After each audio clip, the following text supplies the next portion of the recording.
Hello दोस्तों, कैसे हैं आप सब। उम्मीद करता हूं अच्छे होंगे। कल आपका रिजल्ट जारी हुआ था UP SI steno, ASI clerk और एसआई अकाउंटेंट का, जिसको लेकर आपके बहुत सारे सवाल मुझे प्राप्त हुए हैं।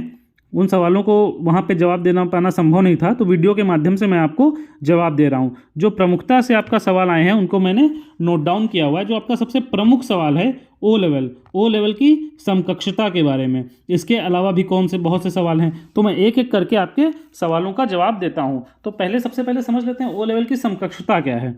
देखिए, नोटिफिकेशन जब जारी हुआ था तो उसमें ये चीज़ लिखी हुई थी, ओ लेवल या सरकार द्वारा उसके समकक्ष। क्या है सरकार द्वारा उसके समकक्ष, जिसका शासनादेश मैंने नीचे लगा दिया है। आइए दिखते हैं उस बारे में। ये देखिए, ये उत्तर प्रदेश सरकार द्वारा जारी शासनादेश है। उत्तर प्रदेश सरकार द्वारा कंप्यूटर कोर्स ओ लेवल तथा उसकी समकक्षता निर्धारित किए जाने के संबंध में 5 मई 22 को ये जारी हुआ था। चलिए समझते हैं। ये पॉइंट पढ़ लेते हैं पहले। नंबर 1, केंद्र राज्य सरकार के किसी बोर्ड, विश्वविद्यालय, यूजीसी, एआईसीटीई, नाइलेट से मान्यता प्राप्त सरकारी निजी संस्था से कम 1 वर्ष की अवधि का ओ लेवल। अगर आपने कहीं से भी, मतलब किसी विश्वविद्यालय से, किसी बोर्ड से, यूजीसी से आपने ओ लेवल किया हुआ है तो वो वैलिड होगा। अब बात आती है कि ये निजी संस्था के बारे में सबसे ज़्यादा कन्फ्यूजन इसी को लेके है। निजी संस्था मतलब प्राइवेट इंस्टीट्यूट। अब प्राइवेट इंस्टीट्यूट वो कोई भी नहीं होगा। वो कहाँ से मान्यता प्राप्त होना चाहिए? वो किसी बोर्ड से मान्यता प्राप्त होना चाहिए, किसी विश्वविद्यालय से हो सकता है, यूजीसी से हो सकता है, एआईसीटीई से हो सकता है या नाइलेट से हो सकता है। अगर कोई प्राइवेट इंस्टीट्यूट है और उसको इन जगहों से मान्यता प्राप्त है और वहाँ से आपने ओ लेवल किया है तो वो वैलिड होगा। अच्छा, अब एक एग्जांपल देके मैं आपको समझा देता हूँ कैसे। जैसे आप 10th किसी प्राइवेट स्कूल से करते हैं, बहुत सारे प्राइवेट स्कूल से हैं, या 12th किसी प्राइवेट स्कूल से करते हैं, या ग्रेजुएशन किसी प्राइवेट स्कूल से करते हैं, लेकिन वो कहीं ना कहीं से मान्यता प्राप्त होते हैं। यूपी बोर्ड से होते हैं, सीबीएसई से होते हैं, आईएससी से होते हैं, आईसीएसई से होते हैं। ऐसे इंटर होता है। ग्रेजुएशन में आपकी यूनिवर्सिटीज़ होती हैं, जैसे दिल्ली है, इलाहाबाद है, लखनऊ है, कानपुर है, गोरखपुर हैं, बीबीएयू बाबा भीमराव अम्बेडकर की यूनिवर्सिटी है। बहुत सारी यूनिवर्सिटीज़ हैं। तो यानी आपकी जो जहाँ आप चाहें किसी भी कॉलेज से करें, वो कहीं ना कहीं से एफिलेटेड होती है। आपको डिग्री उस यूनिवर्सिटी की मिलती है। ऐसे ही इंटर में आपको आपका बोर्ड सर्टिफिकेट देता है, ऐसे ही 10th देता है। तो एग्जाम्पल के तौर पे कहने का मतलब ये है कि जहाँ से भी आपने ओ लेवल किया हो, लेकिन वो मान्यता प्राप्त होना चाहिए इनमें से कहीं एक जगह से। अगर इनमें से कहीं एक जगह से आपका इंस्टीट्यूट मान्यता प्राप्त है तभी आपका ओ लेवल मान्य होगा। अब आपके पास अगर ओ लेवल नहीं है तो कौन कौन से डिप्लोमा मान्य होंगे, उसकी पूरी एक सूची है। 28 डिप्लोमा इन्होंने दिए हुए हैं, जिसकी एक सूची है, जिसमें एक बहुत कॉमन डिप्लोमा ये एडीसीए आता है, ये भी आपका वैलिड है। बाकी भी डिप्लोमा वैलिड हैं। इनमें से देख लीजिएगा आप सूची में से कि आपके पास कौन सा है। लेकिन बस वही बात है, वो मान्यता प्राप्त जगह से आपने किया हो। मान्यता प्राप्त क्या है मैंने आपको समझा दिया है। आगे बढ़ते हैं। देखिए, अगर आपने पीजीडीसीए या डीसीए भी किया हुआ है तब भी वो वैलिड है। शर्त वही है कि मान्यता प्राप्त होना चाहिए। बिना मान्यता प्राप्त इंस्टीट्यूट से अगर आपने किया तो वैलिड नहीं होगा। अगर आपने यूपी डेस्को से 1 वर्ष का डिप्लोमा इन इंफॉर्मेशन टेक्नोलॉजी किया तब भी वो वैलिड है। फिर 5वें नंबर पे स्नातक स्तर पर, यानी अगर ग्रेजुएशन में आपने कोई विषय कंप्यूटर का पढ़ रखा है 1 वर्ष, यानी 1 साल अगर आपने ग्रेजुएशन में कंप्यूटर साइंस या कंप्यूटर एप्लीकेशन आपका एक भी सब्जेक्ट रहा होगा तो वो वैलिड होगा। उसी प्रकार BSc IT, MCA, BTech, A level, B level, C level के computer course, BCA, MSc, cyber और सिक्योरिटी, बीएससी में कंप्यूटर साइंस या कंप्यूटर एप्लीकेशन एक विषय के रूप में कम से कम किसी 1 वर्ष में, अगर कंप्यूटर साइंस या कंप्यूटर एप्लीकेशन आपके पास एक विषय के रूप में रहा है कम से कम 1 साल तो वैलिड होगा। आगे बढ़ते हैं 7वें नंबर पे। ये क्या है? मान्यता प्राप्त निजी संस्था से हाई स्कूल के उपरांत कम से कम 1 वर्ष। अगर आपने हाई स्कूल के उपरांत भी बाद भी 1 वर्ष का कोई डिप्लोमा आपने कंप्यूटर में किया है तो भी वैलिड होगा। फिर क्या कह रहे हैं? केंद्र राज्य सरकार के राष्ट्रीय कंप्यूटर साक्षरता मिशन से कंप्यूटर में कम से कम 1 वर्ष की अवधि का पाठ्यक्रम। अगर आपने किसी बोर्ड वगैरह से, जो आप बार बार वही लाइन आ रही है उसको समझ लीजिएगा, राष्ट्रीय कंप्यूटर साक्षरता मिशन से कंप्यूटर में 1 वर्ष का कोई पाठ्यक्रम आपने उत्तीर्ण किया है वो भी वैलिड होगा। फिर 9वें नंबर पे कह रहा है ITI से 52 सप्ताह का कोपा जिसे बोलते हैं, कंप्यूटर ऑपरेटर एंड प्रोग्रामिंग, वो भी वैलिड होगा, ओ लेवल के समकक्ष माना जाएगा। केंद्र राज्य सरकार के किसी बोर्ड, विश्वविद्यालय, UGC, NST, निजी संस्था 3 वर्षीय किसमें, diploma in computer engineering, information technology, electronics engineering उत्तीर्ण हो। कम से अगर आपके पास ये है 3 वर्षीय डिप्लोमा है कंप्यूटर इंजीनियरिंग में, इंफॉर्मेशन टेक्नोलॉजी में, इलेक्ट्रॉनिक्स इंजीनियरिंग में, तब भी वो ओ लेवल के बराबर होगा।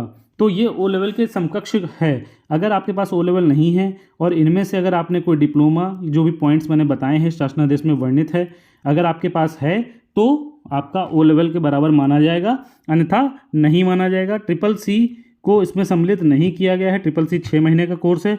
कम से कम 1 साल आपका डिप्लोमा या डिग्री आपके पास होनी चाहिए। इसमें सब कुछ लिखा हुआ है, इसको आप पढ़ेंगे समझेंगे तो आपको बहुत बेहतर समझ में आ जाएगा। देखिए अब दूसरा सवाल आपका आ रहा था बार बार टाइपिंग फॉन्ट को लेके। देखिए नोटिफिकेशन में साफ साफ इस चीज़ को वर्णित किया गया है कि इनस्क्रिप्ट कीबोर्ड आपको मिलेगा। ये देखिए हिंदी टाइपिंग के लिए आपको इनस्क्रिप्ट कीबोर्ड दिया जाएगा, यानी टाइपिंग का सवाल में एकदम भ्रमित ना हो, कुर्ती देव वगैरह वहाँ पे आपको नहीं मिलेगा, इनस्क्रिप्ट कीबोर्ड मिलेगा। एक बहुत बड़ा सवाल ये भी आ रहा है आपको कि DVPST के बाद सबको बुलाएंगे या नहीं बुलाएंगे। आप और अपडेट के लिए मेरे Telegram channel dreamer with Birendra steno से जुड़ सकते हैं। इसका लिंक आपको डिस्क्रिप्शन बॉक्स में मिल जाएगा। यहाँ पर आपको UPPSC, APS, UPSSC steno, SI steno, SSC steno और स्टेनो ऑल एग्जाम्स के बारे में अपडेट्स दी जाती हैं। प्रॉपर डिक्टेशंस बोली जाती हैं, संपादकी से भी डिक्टेशन होती है, रामधारी से भी डिक्टेशन होती है। तो आप एकदम चीज़ें एकदम मुफ्त हैं, किसी भी चीज़ का कोई पैसा नहीं है। आप चाहें तो मेरे टेलीग्राम चैनल से जुड़कर वहाँ से डिक्टेशन और लेटेस्ट अपडेट प्राप्त कर सकते हैं। धन्यवाद। DVPST के बाद सबको बुलाएंगे या नहीं बुलाएंगे। देखिए 5वें नंबर पे इन्होंने लिखा है, इसको पढ़िए ध्यान से। प्रावधानों के अनुसार अभिलेखों की DVPST मतलब संवीक्षा एवं शारीरिक मानक परीक्षण, इसको DVPST बोलते हैं, में सफल अभ्यर्थियों की अहरकारी प्रकृति की कंप्यूटर टेक्निकल परीक्षा आयोजित की जाएगी। तो इनके अनुसार जो इन्होंने लिखा है उसके अनुसार तो यही लग रहा है वो सभी को बुलाएंगे। अगर इसमें कोई परिवर्तन होता है तो उसकी सूचना आएगी।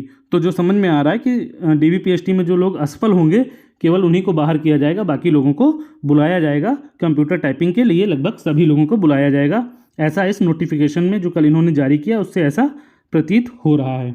आगे बढ़ते हैं। अब सवाल आपका आ रहा है बार बार बैक स्पेस का। देखिए बैक स्पेस आपको मिलेगा, बैक स्पेस की दिक्कत वहाँ पे नहीं होगी। हाँ, नाम में गलती को लेके आ रहा है कि सर नाम में गलती हो गई है फॉर्म भरते समय, उसके लिए आप एफिडेविट बनवा लीजिएगा।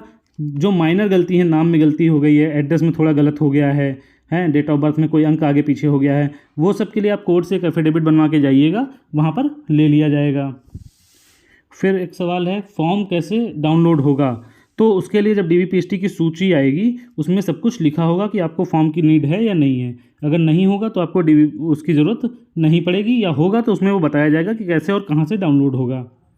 अच्छा, एक सवाल और है बहुत बड़ा, कितनी मेरिट जाएगी, ये सवाल आ रहा है। तो देखिए अभी DVPST है, DVPST के बाद आपका टाइपिंग है, शॉर्ट हैंड है, तो बिल्कुल आप मेरिट पर ध्यान मत दीजिए, क्योंकि आपका यहाँ पर अभी चयन हुआ है।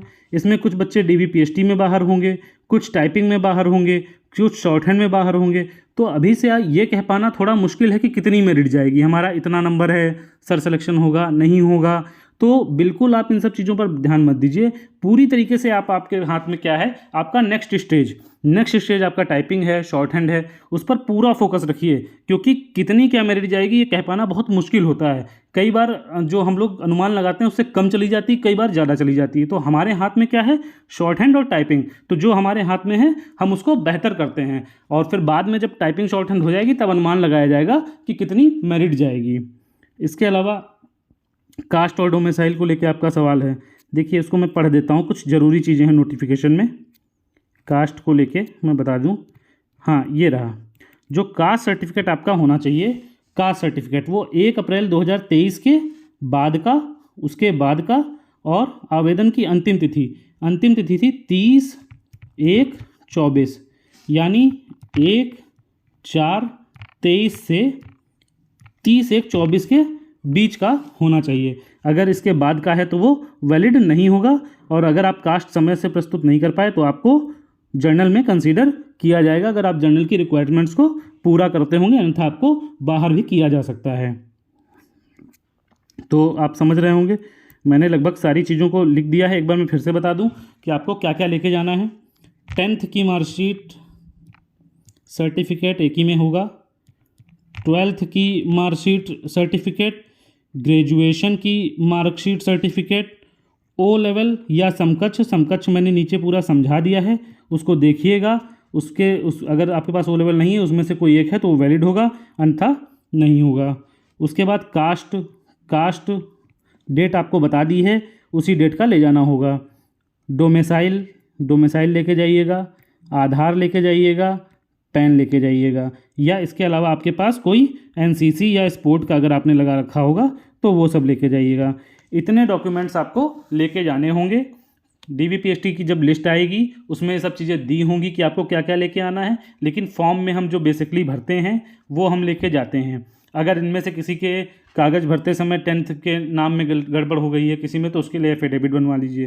तो ये सब चीज़ें आपको मैंने डिटेल से बता दी हैं। अब शायद आपका कोई सवाल नहीं होगा, अगर फिर भी आपका कोई सवाल बचता है तो प्लीज़ कमेंट करें और बताएं। Thank you.